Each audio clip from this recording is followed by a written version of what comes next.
ಈ ನಡುವೆ ಮುಖ್ಯಮಂತ್ರಿ ಸಿದ್ದರಾಮಯ್ಯ ರಾಜೀನಾಮೆಗೆ ಬಿಜೆಪಿ ಒತ್ತಾಯವನ್ನು ಮುಂದುವರೆಸಿದೆ. ಜಿಲ್ಲಾ ಕೇಂದ್ರಗಳಲ್ಲಿ ಪ್ರತಿಭಟನೆ ನಡೆಸೋದಕ್ಕೆ ಬಿಜೆಪಿ ನಿರ್ಧಾರವನ್ನು ಮಾಡಿದೆ. ಎಲ್ಲ ಕಡೆ ಪ್ರತಿಭಟನೆ ನಡೆಸೋದಕ್ಕೆ ಬಿಜೆಪಿ ರಾಜ್ಯಾಧ್ಯಕ್ಷ ವಿಜೇಂದ್ರ ಕರೆ ಕೊಟ್ಟಿದ್ದಾರೆ. ಮುಖ್ಯಮಂತ್ರಿಗಳು ರಾಜೀನಾಮೆ ಕೊಡಬೇಕು ಅಂತ. ಈ ಹಿಂದೆ ಪಾದಯಾತ್ರೆ ಕೂಡ ಮಾಡಿದ್ರು ಬೆಂಗಳೂರಿಂದ ಮೈಸೂರು ತನಕ. ಈಗ ಜಿಲ್ಲಾ ಕೇಂದ್ರಗಳಲ್ಲಿ ಪ್ರತಿಭಟನೆ ಮಾಡಿ ಅಂತ ಬಿಜೆಪಿ ಕಾರ್ಯಕರ್ತರಿಗೆ ವಿಜೇಂದ್ರ ಅವರು ಕರೆ ಕೊಟ್ಟಿದ್ದಾರೆ. ಪ್ರಾಸಿಕ್ಯೂಷನ್ ಸರಿಯಾಗಿದೆ ಅಂತೇಳಿ ಅದನ್ನ ಎತ್ತಿಡಿದಿರ್ತಕ್ಕಂಥದ್ದು ಬಹಳ ಪ್ರಮುಖವಾಗಿ ನ್ಯಾಯಾಧೀಶರು ಉಲ್ಲೇಖ ಮಾಡಿರ್ತಕ್ಕಂಥ ಅಂಶ ಅಂತ ಹೇಳಿದ್ರೆ, ಕಾನೂನು ಎದುರು ಎಲ್ಲರೂ ಕೂಡ ಒಂದೇ ಅನ್ನುವ ಅಂಶವನ್ನು ಕೂಡ ರಾಜ್ಯ ಉಚ್ಚ ನ್ಯಾಯಾಲಯ ಹೇಳಿರ್ತಕ್ಕಂಥದ್ದು. ಹಾಗಾಗಿ ನಾನು ಈ ಒಂದು ತೀರ್ಪು ಬಂದಿರತಕ್ಕಂಥ ಸಂದರ್ಭದಲ್ಲಿ ರಾಜ್ಯದ ಗೌರವಾನ್ವಿತ ಮುಖ್ಯಮಂತ್ರಿಗಳಾಗಿರ್ತಕ್ಕಂಥ ಸಿದ್ದರಾಮಯ್ಯನವರಲ್ಲಿ ನಾನು ಆಗ್ರಹವನ್ನು ಮಾಡ್ತೇನೆ. ರಾಜ್ಯಪಾಲರ ಮೇಲೆ ಆರೋಪ ಮಾಡತಕ್ಕಂಥದ್ದನ್ನ ಬದಿಗಿಟ್ಟು ರಾಜ್ಯ ಉಚ್ಚ ನ್ಯಾಯಾಲಯ ಇವತ್ತೇನು ತೀರ್ಪನ್ನು ಕೊಟ್ಟಿದೆ ಅದಕ್ಕೆ ಗೌರವಿಸಬೇಕು. ಉಚ್ಚ ನ್ಯಾಯಾಲಯದ ತೀರ್ಪನ್ನು ಗೌರವಿಸಬೇಕು. ಏನಿವತ್ತು ತಮ್ಮ ಸ್ವತಃ ಮುಖ್ಯಮಂತ್ರಿಗಳ ಮೇಲೆ ಆರೋಪ ಬಂದ ಸಂದರ್ಭದಲ್ಲಿ ಮುಖ್ಯಮಂತ್ರಿಗಳ ಕುಟುಂಬವೇ ಇವತ್ತು ಮೈಸೂರಿನ ಮೂಡ ಹಗರಣದಲ್ಲಿ ಭಾಗಿಯಾಗಿದ್ದಾರೆ ಅಂತ ನೇರವಾಗಿ ನಿಮ್ಮ ಮೇಲೆ ಆರೋಪ ಬಂದಿರತಕ್ಕಂಥ ಸಂದರ್ಭದಲ್ಲಿ ಗೌರವವಾಗಿ ತಮ್ಮ ಮುಖ್ಯಮಂತ್ರಿ ಸ್ಥಾನಕ್ಕೆ ರಾಜೀನಾಮೆ ನೀಡಬೇಕು ಅನ್ನುವ ಆಗ್ರಹವನ್ನ ನಾನಿವತ್ತು ಮಾಡ್ತಾ ಇದ್ದೇನೆ. ಒಬ್ಬ ರಾಜ್ಯದ ಮುಖ್ಯಮಂತ್ರಿಗಳ ವಿರುದ್ಧ ಆರೋಪಗಳು ಕೇಳಿಬಂದಂತ ಸಂದರ್ಭದಲ್ಲಿ ಗೌರವಾನ್ವಿತ ರಾಜ್ಯಪಾಲರು ತಮ್ಮ ವಿವೇಚನೆಯನ್ನ ಬಳಸಿ ಅವರ ಮುಂದೆ ಇದ್ದಂತ ಮಾಹಿತಿಗಳನ್ನ ಕಲೆ ಹಾಕಿ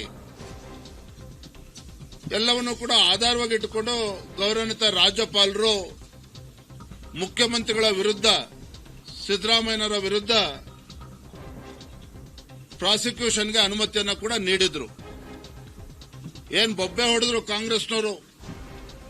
ಮುಖ್ಯಮಂತ್ರಿಗಳ ಆದಿಯಾಗಿ ಕಾಂಗ್ರೆಸ್ಸಿನ ಸಚಿವರು, ಕಾಂಗ್ರೆಸ್ಸಿನ ನಾಯಕರುಗಳು, ರಾಜ್ಯಪಾಲರ ಇವತ್ತು ಕೇಂದ್ರದ ಕೈಬೊಂಬೆಯಾಗಿ ವರ್ತನೆ ಮಾಡ್ತಾ ಇದ್ದಾರೆ. ರಾಜಭವನವನ್ನ ರಾಜಕೀಯಕ್ಕೋಸ್ಕರ ಬಳಸ್ಕೊಳ್ತಾ ಇದ್ದಾರೆ ಅಂತ ಹೇಳಿ ಗೌರವಾನ್ವಿತ ರಾಜ್ಯಪಾಲರ ಮೇಲೂ ಕೂಡ ಗೂಬೆ ಕೂರಿಸ್ತಕ್ಕಂಥ ಕೆಲಸವನ್ನ ರಾಜ್ಯ ಸರ್ಕಾರ ಮಾಡಿದ್ರು. ಇವತ್ತು ರಾಜ್ಯದ ಉಚ್ಚ ನ್ಯಾಯಾಲಯದಲ್ಲಿ ರಾಜ್ಯಪಾಲರು ಕೊಟ್ಟಿರ್ತಕ್ಕಂಥ ಪ್ರಾಸಿಕ್ಯೂಷನ್ ಅನುಮತಿ ಸತ್ಯಮೇವ ಜಯತೆ ಎಂದಿದ್ದಾರೆ ಸಿಟಿ ರವಿ. ಸಿದ್ದರಾಮಯ್ಯ ಮೊದಲು ರಾಜ್ಯಪಾಲರ ಕ್ಷಮೆ ಕೇಳಿ, ಸುಳ್ಳನ್ನ ಮುಚ್ಚಿ ಏನೂ ಪ್ರಯೋಜನ ಇಲ್ಲ, ರಾಜೀನಾಮೆ ಕೊಟ್ಟು ಕರ್ನಾಟಕದ ಘನತೆಯನ್ನ ಉಳಿಸಿ ಅಂತ ಸಿಟಿ ರವಿ ಆಗ್ರಹಿಸಿದ್ದಾರೆ. ಸತ್ಯಮೇವ ಜಯತೆ. ಇವನ್ ಬಿಜೆಪಿ ಕೂಡ ಇದೇ ರೀತಿ ಪೋಸ್ಟ್ ಅನ್ನ ಮಾಡಿಕೊಂಡಿತ್ತು.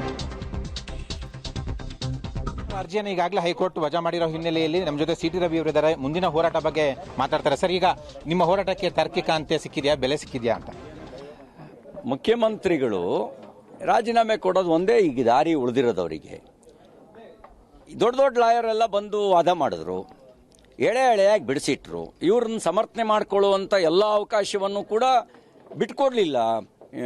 ಶ್ರೀಮಾನ್ ಅಭಿಷೇಕ್ ಮನು ಸಿಂಘ್ವಿ ಅವರಿಂದ ಮೊದಲುಗೊಂಡು AG ವರೆಗೆ ಎಲ್ಲರೂ ಇವ್ರನ್ನ ಸಮರ್ಥನೆ ಮಾಡ್ಕೊಳ್ಳೋಕ್ಕೆ ಎಲ್ಲ ವಿಷಯವನ್ನು ಮುಂದಿಟ್ಟ ನಂತರ ಎಲ್ಲವನ್ನೂ ಅಳೆದು ತೂಗಿ ಜಡ್ಜ್ಮೆಂಟನ್ನು ಕೊಟ್ಟಿದ್ದಾರೆ. ಇಷ್ಟಾದ್ಮೇಲೆ ಹೈಕೋರ್ಟಿಗೆ ಹೋದ್ರು ಸತ್ಯನೇ, ಸುಪ್ರೀಂ ಡಬಲ್ ಬೆಂಚಿಗೆ ಹೋದ್ರು ಇದೇ ಬರೋದು, ಸುಪ್ರೀಂ ಕೋರ್ಟಿಗೂ ಹೋದ್ರು ಇದೇ ಬರೋದು.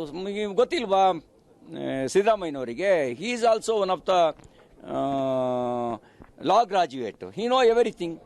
ಎಲ್ಲ ಗೊತ್ತವರಿಗೆ. ನೀವು ರಾಜೀನಾಮೆ ಕೊಡಿ ಅಂತ ಆಗ್ರಹ ಮಾಡ್ತಾ ಇದ್ದೀರಾ. ರಾಜೀನಾಮೆ ಕೊಡ್ತಾರೆ ಅಂತ ನಿರೀಕ್ಷೆ ಇದೆ ನಿಮಗೆ? ಈಗ ಅಂಗೈ ಹುಣ್ಣಿನಷ್ಟು ಸ್ಪಷ್ಟವಾಗಿ ಹಗರಣ ನಡೆದಿರೋದು ಎಳೆಯಾಗಿ.